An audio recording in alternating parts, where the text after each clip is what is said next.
The first matter to come before the court this morning is in re JH. Both sides will have 15 minutes to argue. The appellant may reserve up to 5 minutes for rebuttal. If you're the appellant and wish to reserve that time, let me know when you get started, and I'm keeping the clock this morning so I can keep you apprised of the passage of time.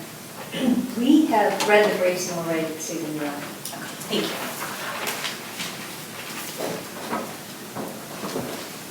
Good morning, Your Honors. May it please the court. Attorney Angie Kelly on behalf of the appellant, J.H. The question for your, I would like to reserve 5 minutes for rebuttal, please. The question for your consideration today is whether Mr. Harris's conviction for sexual imposition is against the weight of the evidence. And I would assert to the court that the answer to that is yes. Under 2907.06, sexual imposition is a two-part analysis. There has to be sexual contact that the offender knows or has reason to know is offensive or is reckless in that regard. In this particular instance, I would argue to the court that there was in fact no sexual contact, and if the court does feel as though the minor touching that took place here was sexual contact, that my client had no reason to know that it was offensive or be reckless in that regard. The facts as they pertain to this case are a youth group where approximately 20 teenagers went to a retreat through their church and stayed at a hotel in Alliance. During that time frame, when my client went with the entire group, he was seated at the movie theater and this young woman, OH, came in, she sat next to him, and they were holding hands during a Spider-Man production. They held hands on the armrest, and then according to the victim, that hand moved to her lap. She released his hand, and she alleged that my client touched around her hip area and moved his hand slightly forward. At that time, she asked, "What are you doing?" and he stopped, which is what one is supposed to do in those circumstances. Let me ask you, it seems to me a little confusing. I wanted to make sure she had made a statement to the police. I'm not sure how quickly after the incident. How long was it after the incident? Because I know she didn't report right away and they didn't call the police right away. So 2 weeks, something like that, you said? I think it was, yeah, it looks like it was around 2 weeks. The timeline is not well spelled out in the record from the prosecutor on this case, but I know they're alleging it was July 14th and the incident report is from July 28th. Okay, so, but what I'm wondering is, in that incident report, the statement that she gave, did she indicate that he had touched around her hip, or did he actually put his hand in her shoulder? It was around her hip. The statement that she gave to the police, and there was a lot of difficulty getting this record from the 5th District. Just come right out with that. And the completion of it, I am hopeful, and it appeared to be complete. I do not have a copy of that statement, but I don't believe it was actually admitted into evidence. But there is reference in the transcript where she specifically stated under testimony that when she told the police officer that she said that it was her hip and that there was nothing under the clothing, and that he had specifically asked her if my client had touched her vagina, and she said no to the police officer at the time of the offense. It does appear from the testimony that her version of events increased quite a bit over the almost 2 years that this was pending before the trial court. It's our position that what she said in closer proximity to the actual offense would be the most credible information given. And then the follow-up call with him, did the officer testify to that, or is there a transcript, or? There is no transcript. Not to my knowledge. Not to my knowledge. I know there was some objections by defense counsel as to the exact language that took place in that, and I don't believe that most of it was admitted. There was a little bit of testimony from the victim. It was more hearsay-ish as to what he had told her, but he didn't give a direct transcription of what it was. Okay. And then I know one of your arguments is mere corroboration. Why would his admission not be a corroborating factor? Well, I guess it would depend on if it's an actual admission, and my recollection is that It was a slight conversation between the two of them that indicated more along the lines of, if I did something to offend you, you should have told me, is about what it said. I don't think he ever really admitted to sexualized touching or touching her in an inappropriate place. So I don't feel as though that would be cooperation. And quite frankly, the way that it was submitted to the court really isn't a reliable method, because it wasn't recorded, because it wasn't put in writing, because it really wasn't transcribed in the record. We're really looking at what he said via the testimony of what the victim said that he said, is the only way that it was actually placed before the court. So no, our argument is that his statement is not cooperation. If you look at the case law in both the 5th District and here, the courts have been pretty clear that, or at least in all those instances, it's always been an independent witness or somebody else who has either been told by the victim, who witnessed part of an event, who witnessed the reaction to the event during or in close proximity to when it took place, is what you're seeing in order to indicate, yes, she appeared to be upset. Especially in this particular instance, even from the testimony of the victim, when she came, she says that she curled up in a ball. There's like 19 other teenagers and some sort of supervision that are in this movie theater.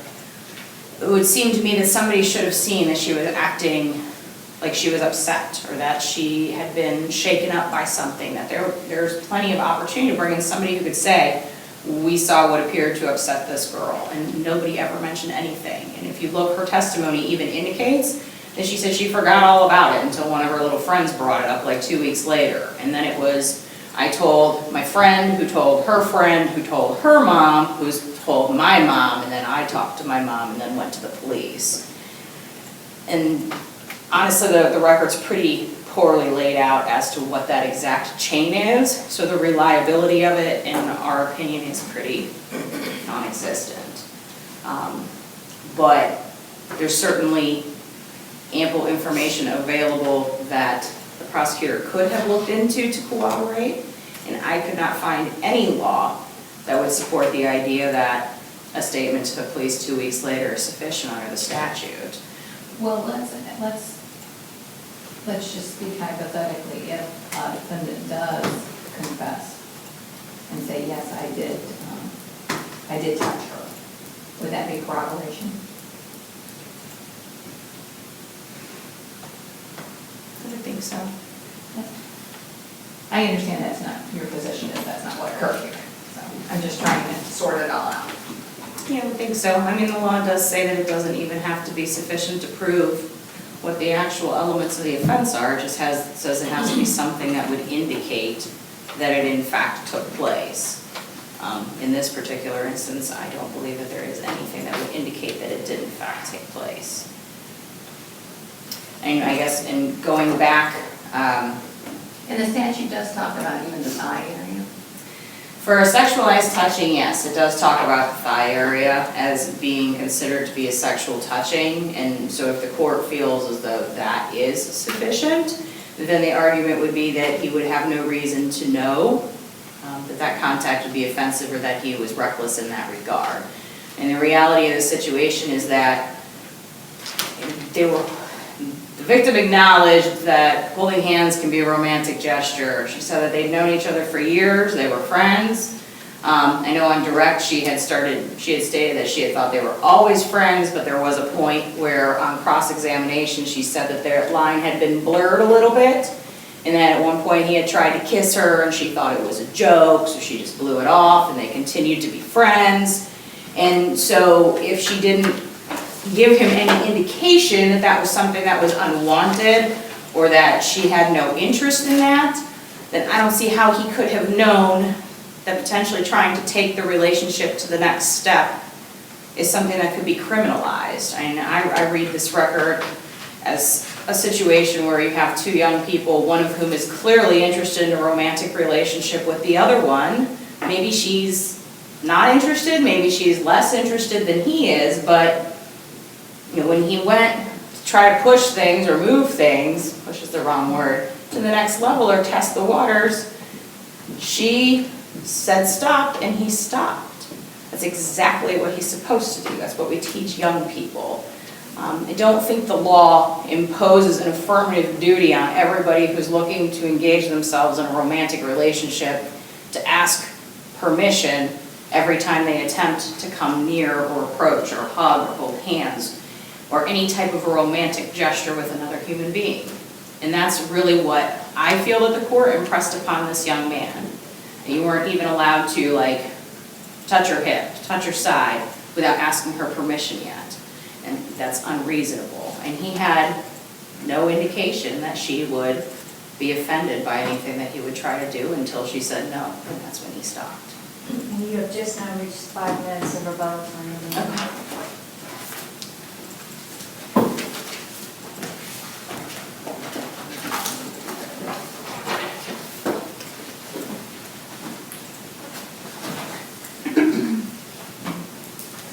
Good morning, and may it please the court, Rachel Richardson on behalf of the state. Your Honors, there was several discussions previously about whether or not the defendant in this case knew the touching was offensive or reckless. A background of the information provided in the transcript would suggest that this is a group of friends who've known each other at a church group for a long period of time. However, there is no history of a romantic relationship, no history of a touching relationship. Well, what about the testimony that he had tried to kiss her in the past, and she thought it was just a joke? Correct. And that would suggest that perhaps that he would have known that she wasn't interested. I think that would go further to knowing that she is not interested in that type of touching. Well, what was the testimony regarding that? The testimony was that he had tried to kiss her at one point in front of a group of people after they had been volunteering at a church organization, that he tried to kiss her and she thought it was a joke. But did she testify that she told him don't ever do that again, that she recoiled, that she slapped him, that she...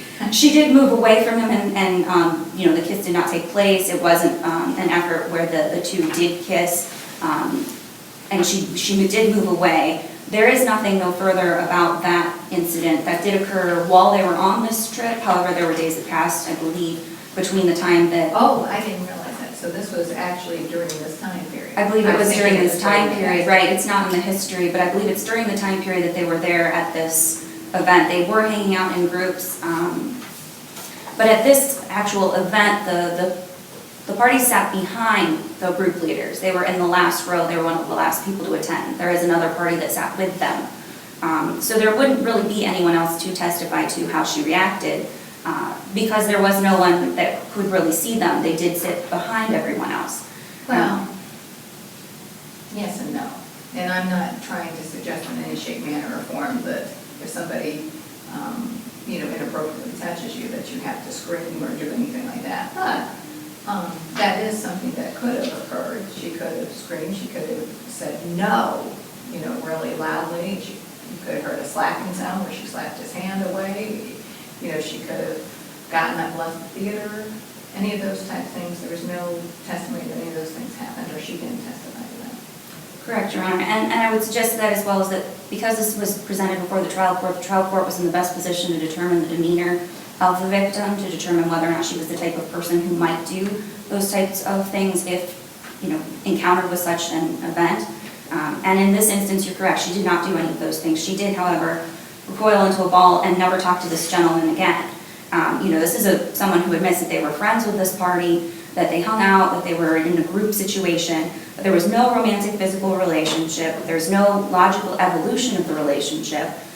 Sure, they've known each other for several years and they worked together at the church, but they weren't dating, they weren't exclusive, they weren't hanging out just one-on-one at any point in time.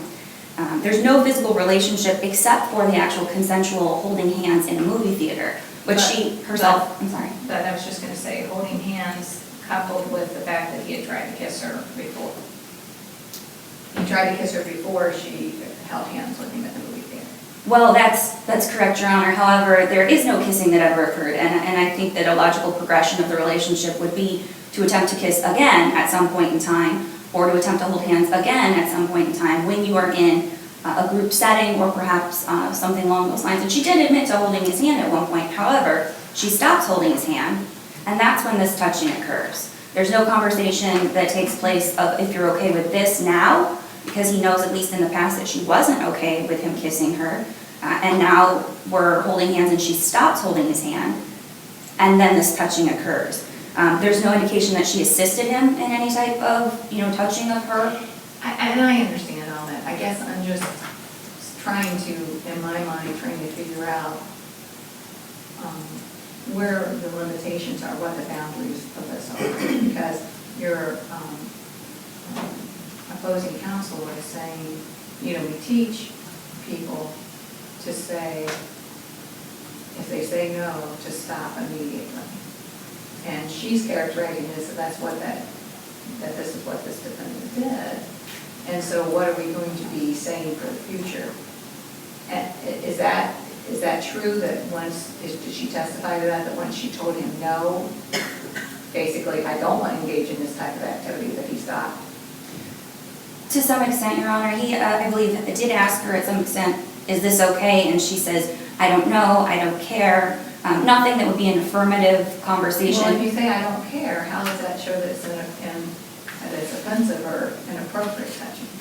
Well, Your Honor, I'm sure that being put in a situation like this, there are a lot of things that you do that you feel uncomfortable with, but you don't feel comfortable enough to say no. But the point is, it's the defendant's mens rea. It's how does he know?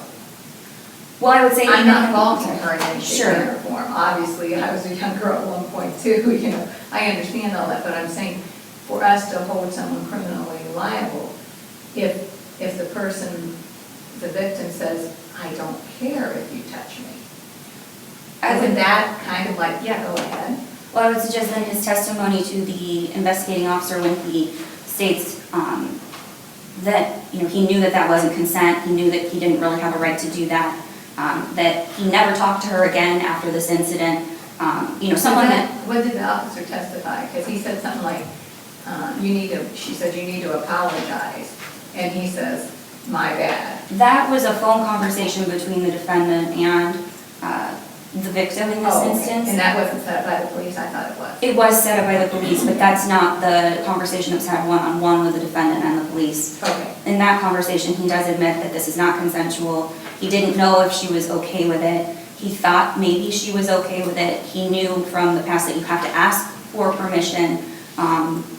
But I think, again, to not talk to her again after it would suggest that he knew what he did was wrong. And the fact that she recoils into a ball and wants to pretend like this entire incident never happened would suggest that he knew what he did was crossing the line. There's no requirement here, though, that the defendant... she did look shaken, and she was uncomfortable. The fact that he says, my bad, and admits that, if she was uncomfortable, she should have talked to him, is placing the blame on the defendant, on the victim, really, that she needs to be more proactive in letting the defendant know after the fact that she's not okay with it. This would not be consistent with the defendant's actions up to this point, where he continues to push, even when she says, she doesn't kiss him, she doesn't continue to hold his hand, and he's continuing to push forward with these actions at a church youth group situation where there are other parties present. Let me ask you a question, because again, I think it's very critical in regard to the factual scenario. So let's say that they were not in a romantic relationship, but let's say they were, outside in the hall, and he approaches her and kisses her, and she doesn't recoil, and the next thing you know, he, just from the kiss, his hand moves down to her thigh area and her hip, and she says no. I think that'd be more consistent with the evolution or progression of a relationship that other counsel has suggested is the nature of this relationship. However, that's not what took place in this case, but I do believe in a situation like that, that would be more of testing the waters, young people exploring, where there are some levels of consent and there is a progression that's ongoing. In this case, there's no ongoing progression. There's an attempt made, a stop, an attempt made, a stop, an attempt made, and an escalation, really, where we're going from trying to kiss someone, holding hands with someone, to making, sexually gratifying touching, and that's really the crime he was charged with. And really the question is whether or not he knew that this would be something that would be sexually gratifying to her, and based on the statute, I believe that is satisfied, and by case law, that can be inferred just by the areas that are touched, even with Ninth District case law. As far as corroboration goes, I just want to touch on that briefly, that it's a question of sufficiency, not of fact. So when we look at this in the light most favorable to the prosecution, we only need minimal evidence to corroborate the situation. Slight evidence or circumstances that tend to support the victim's testimony, and I would contend that that would be the defendant's actions after this one incident. If he really thought that he could continue this action, why is he not pursuing her any further at this point in time? Why is he not trying to touch her again? Why is he not trying to talk to her again? She sat through the whole movie next to him. Why isn't he attempting anything further? Because she told him no. I don't believe that she actually did say that, Your Honor. I believe she just recoiled into a ball. Okay, so she never told him no? I'm not sure that she ever said the words no. I'm sorry, I misunderstood them. She did recoil into a ball and sit there and never talk to him again. Went home and her friends were asking why she's uncomfortable, that they'd heard something, they're concerned for her, and that's when this really comes out as the situation before the court. He said that if he knew there was something that was upsetting to her, they should have talked about it, but it's confusing about why he would be so concerned now when the police are investigating it and not any other point in time when he's trying to escalate this relationship. If they have such a great friendship where they escalate this relationship further, why is he now concerned and admitting that he did something wrong when the police are investigating? Why not any point prior to this is he asking questions about if this is something that she'd be interested in doing? He seemed to have forced that. There were variable stories about how far the situation went, about how much touching occurred, but that's not really an element of the sexual touching. Any of the touchings that occurred, as long as they were for the intention of sexual gratification, would have satisfied the statute that the defendant was convicted of or found delinquent under. And the corroboration only needs to touch upon the elements of what the victim testified to. So again, the fact that there was no relationship prior to this would further corroborate the fact that this was non-consensual. The fact that each of the times he attempted to do something, he wasn't able to finish it because there was never consent on the fact of the defendant of the victim, except for when she did hold his hand. But that hand holding had stopped prior to him going further in this. He didn't attempt. But he said, "Do you mind if I touch you?" And she says, "I don't care." I believe he was going to touch her. She didn't even know he was touching her at first. So at least at some point in time he was touching her before he even asked anything, saying something along the lines, "Is this okay?" And she says, "I don't care." But then he continues to touch to move further. That I believe is when she did recoil and correct. I mean, and holding hands or having a hand on the thigh before it escalates to the next step would be a logical time to ask something to escalate. However, he didn't attempt to hold her hand again. He knew that she had pulled her hand away from him, and now he's moving forward again. There's nothing to suggest that he couldn't have touched her if she had wanted him to, because the testimony would reveal that she was wearing athletic shorts, but in fact that he couldn't touch her, and that's why he didn't. His testimony to the officer was that he tried to, but he couldn't. Not that he stopped because she told him not to, but that he could not go further. Not that he acknowledged the fact that she wasn't interested or wasn't consenting to it, and in fact he suggests that he knew she wasn't, and that "my bad" or "I know that she didn't consent" would further illustrate that he is knowing that the actions he's taking forth and participating in would be offensive or reckless as to the victim. Is there anything further from the court? Thank you.